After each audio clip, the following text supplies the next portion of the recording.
Welcome to Burlap Teachers. Enjoy the video. In this video, I will explain how to buy coins on the Solana blockchain using Trust Wallet. First, download and securely set up your Trust Wallet application on your mobile device.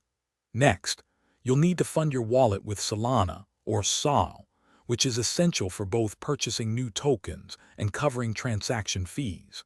Make sure you have a sufficient amount of SOL to cover both your desired purchase and any associated network costs.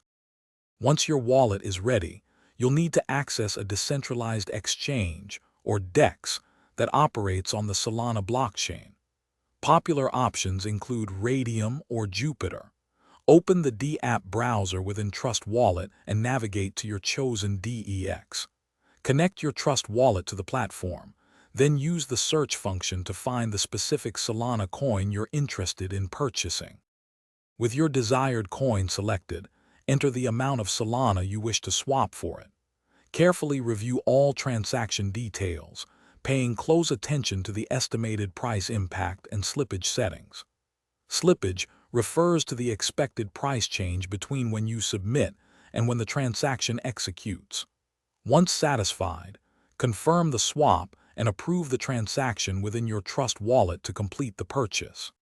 Finally, always prioritize security. Double-check contract addresses to ensure you're interacting with legitimate tokens and not scams. Be vigilant against phishing attempts and never share your seed phrase. Keep your Trust Wallet updated for the latest security features. Also, for other great deals and to check out those darn tough socks with a lifetime warranty, make sure to look at the links in the description below. Thanks for watching. Thanks for watching. Consider subscribing if this video helped you.